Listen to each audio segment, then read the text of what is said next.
कौन थी अहिल्या, कैसे और क्यों बन गई थी वो पत्थर? ब्रह्मा जी की मानस पुत्री अहिल्या को ये वरदान प्राप्त था कि वह सदा ही 16 वर्ष की आयु के सदृश ही रहेंगी। अहिल्या के रूप की चर्चा तीनों लोकों में थी। ब्रह्मा जी की मानस पुत्री अहिल्या को ये वरदान प्राप्त था कि वह सदा ही 16 वर्ष की आयु के सदृश ही रहेंगी। ब्रह्मा जी ने एक स्पर्धा करवाई, जिसे गौतम ऋषि ने जीता और अहिल्या को पत्नी रूप में प्राप्त किया। अहिल्या के रूप की चर्चा तीनों लोकों में थी। अपने रूप, गुण, सौंदर्य और पतिव्रत धर्म के पालन के कारण ही वह भक्तों के मन में बसी हुई है। देवराज इंद्र ने जब अहिल्या के बारे में सुना तो उन्होंने सूर्य से उसकी सुंदरता के बारे में पूछा। सूर्यदेव ने इंद्र देव की भावना भांप कर अपनी असमर्थता जताई। तब इंद्र ने चंद्रमा से पूछा तो उसने कहा कि अहिल्या से अधिक रूपवती, गुणवान और पतिव्रता स्त्री सारी सृष्टि में कोई और नहीं है। ऐसा सुनकर इंद्र ने छल रूप से अहिल्या को पाने का प्रयास करते हुए चंद्रमा की सहायता ली। योजना बनाई कि जब ऋषि गौतम प्रातः ब्रह्म मुहूर्त में गंगा स्नान को जाते हैं वही समय अहिल्या को पाने के लिए सही है।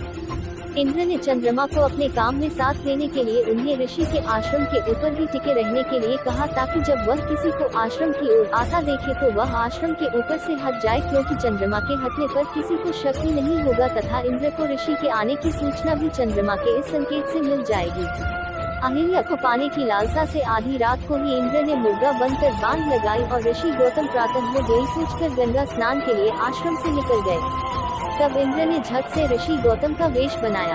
आश्रम में जाने लगे तो अहिल्या ने अपने तपोबल के प्रभाव से इंद्र को पहचान लिया और कहा कि यदि मेरे पति हो तो आश्रम में आ जाओ।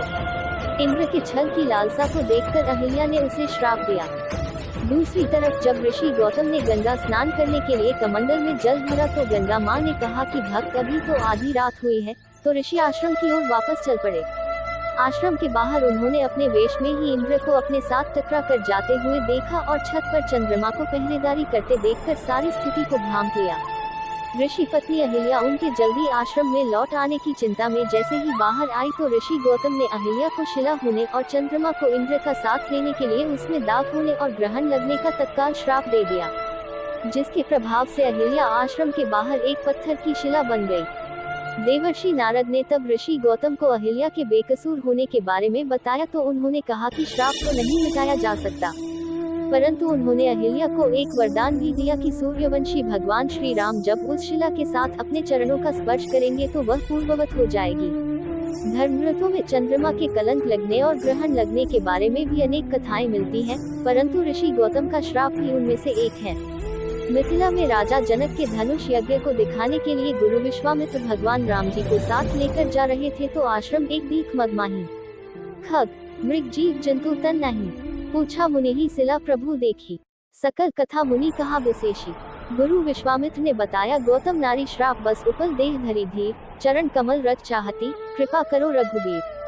श्री राम जी के पवित्र एवं शोक का नाश करने वाले चरणों का स्पर्श पाते ही वह तपोमूर्ति अहिल्या प्रकट हो गई और भक्तों को सुख देने वाले प्रभु को सामने देखकर वह प्रभु चरणों से लिप्ट गई। भक्तों को सुख देने वाले श्री रघुनाथ जी को देखकर वह हाथ जोड़कर सामने खड़ी रह गई। अत्यंत प्रेम के कारण वह अधीर हो गई। उसका शरीर पुलकित हो उठा, मुख से वचन कहने में नहीं आते थे। वह अत्यंत बड़भागिनी अहिल्या प्रभु के चरणों से लिप्ट गई और उसके दोनों नेत्रों से जल, प्रेम और आनंद के आंसुओं की धारा बहने लगी। उसने मन में धीरज धरकर प्रभु को पहचाना और श्री रघुनाथ जी की कृपा से भक्ति प्राप्त की।